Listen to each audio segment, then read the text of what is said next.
যদি কখনো এমন একটি মানুষের সঙ্গে খুব ক্লোজলি তোমার কখনো কথা বলার সুযোগ হয়, যার সদ্য ব্রেকআপ হয়েছে বা ভালোবাসায় একেবারে অসফল হয়ে তার হৃদয় ভঙ্গ হয়েছে, তাহলে জানতে পারবে যে তার ওই ভালোবাসার মানুষকে হারিয়ে তার যত না কষ্ট হয়েছে, তার হৃদয় যত না ভঙ্গ হয়েছে, তার থেকে অনেক বেশি কষ্ট হয়েছে সেই ভালোবাসাকে বাঁচিয়ে রাখার জন্যে বারংবার তার আত্মমর্যাদা আর আত্মসম্মানের সঙ্গে কম্প্রোমাইজ করা।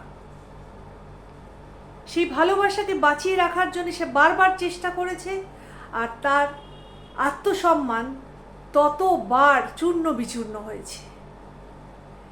আজ তো সেই মানুষটা তার কাছে নেই, সঙ্গে তার আত্মমর্যাদাও প্রচণ্ডভাবে তার পদদলিত হয়েছে।